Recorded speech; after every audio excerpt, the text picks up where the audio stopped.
Oh, hello from me and my very squeaky chair. If you follow me over on Instagram stories, you will know that is not a new happening. Maybe I'll get a new chair eventually. Anyway, today we're making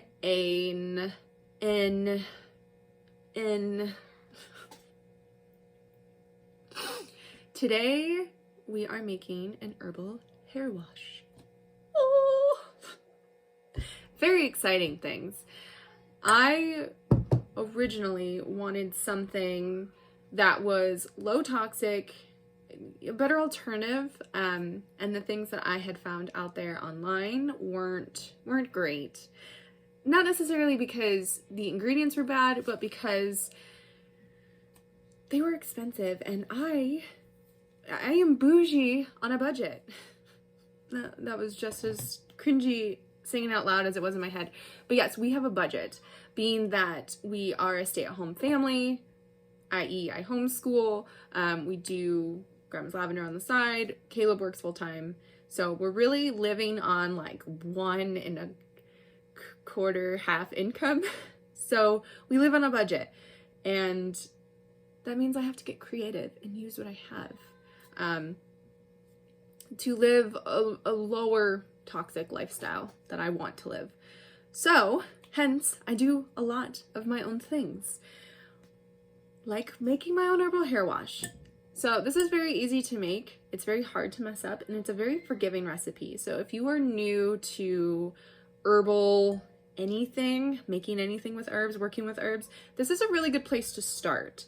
And I'm not using any crazy herbs. I'm using herbs, one that I had, because why go out and buy a ton when I have fantastic herbs that I use and work with a lot. So yes, very beginner friendly.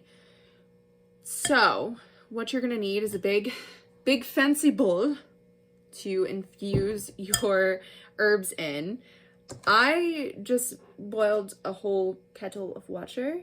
There's probably about four-ish cups in there, give or take.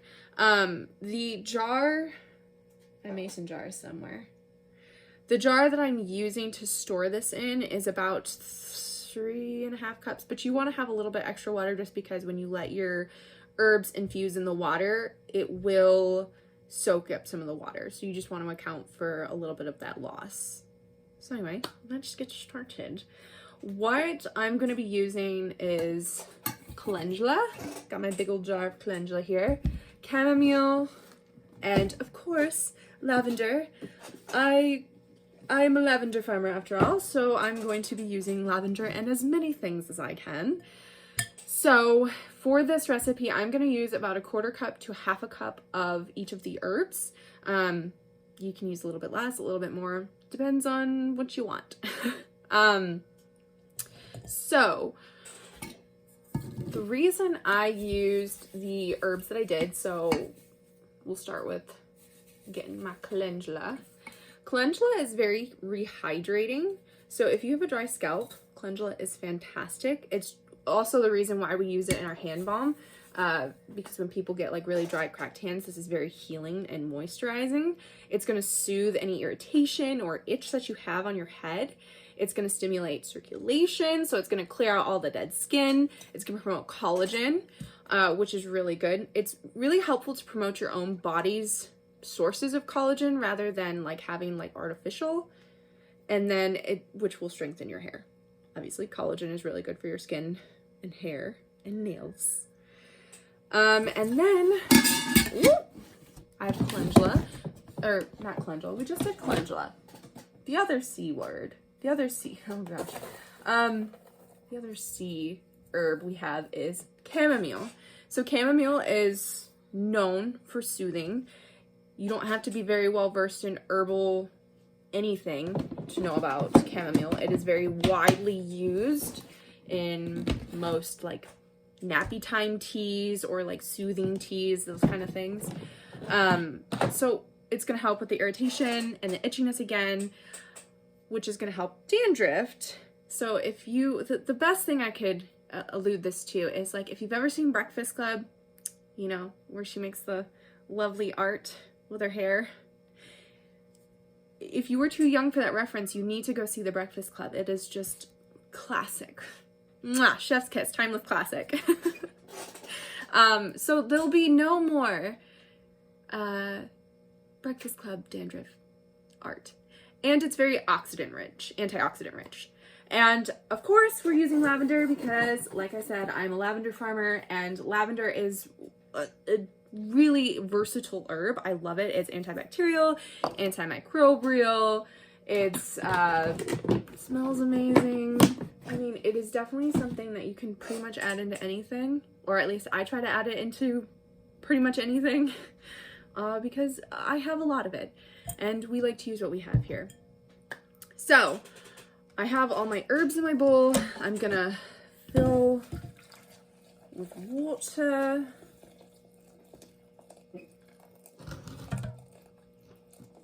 And then we're gonna let it sit. We're gonna let it steep, if you will, for about 4 to 6 hours at the very least. Most likely gonna be longer, because I'm doing this in the morning, so hopefully I'll be able to get back to it this afternoon. If not, I'll just let it steep longer. With herbs, the longer you can let them steep, the better. The more potent it's gonna be, the more of the herbal goodness you'll get out of it. So, yes.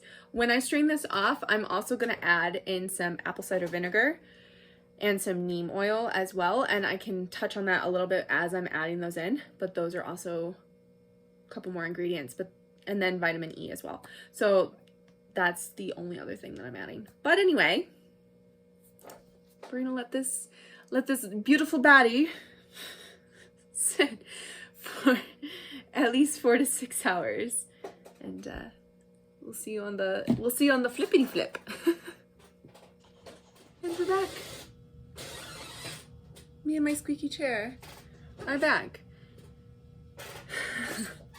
I know it took about 2 seconds in the video, but that has been several hours since I've started it. And now we need to strain it off. So I just have a big pot. Doesn't really matter what you strain it in, like, honestly. I just grabbed this because this is what was closest. A strainer.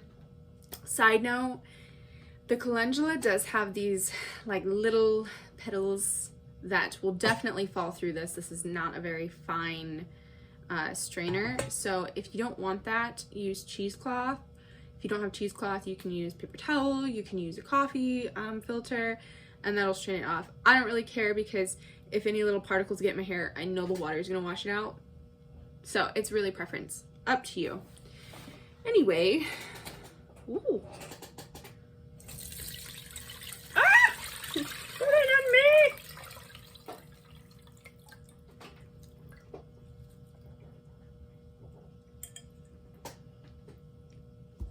Careful so you don't spill. I got it everywhere. I don't know how well you'll be able to see this, but if I can flip this up, I don't know if you can see all of the little, I don't even know what it's called, residue, calendula plants. Yes, we're gonna dump this in here. Well, how do I want to do this? Oh, it might be easier to stir in here. All right, so I'm gonna, well, after consulting myself, we're gonna dump it into the wide mouth jar. You don't have a funnel, good luck. It is easier with a funnel, but case in point, the whole straining thing, I will most likely still make a mess, so hopefully you're better at it than I am.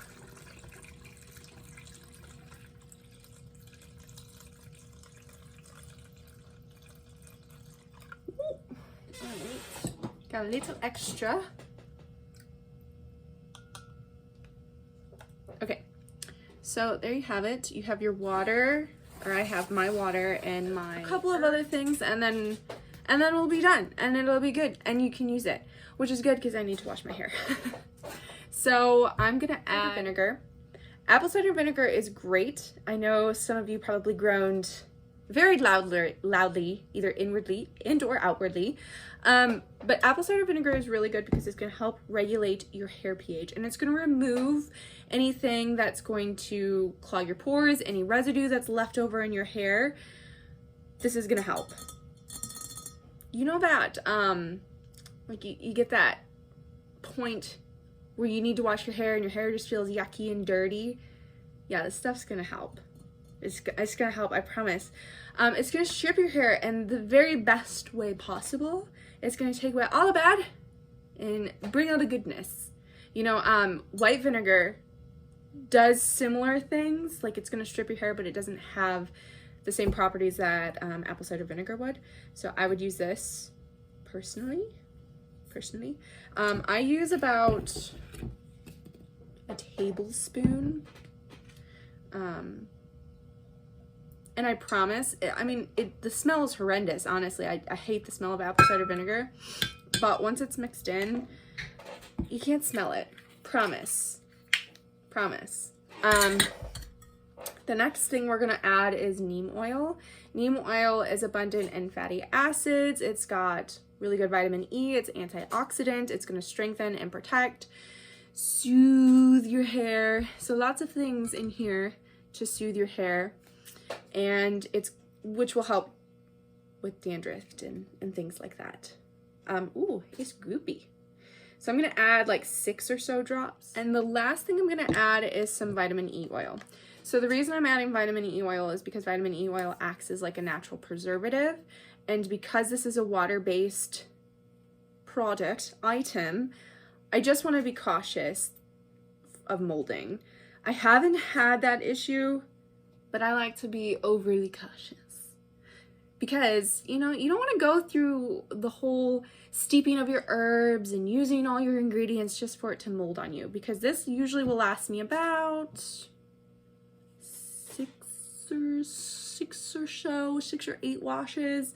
I mean, I don't have any like fast or hard measurement. So it's like about a month for me. This will last about a month.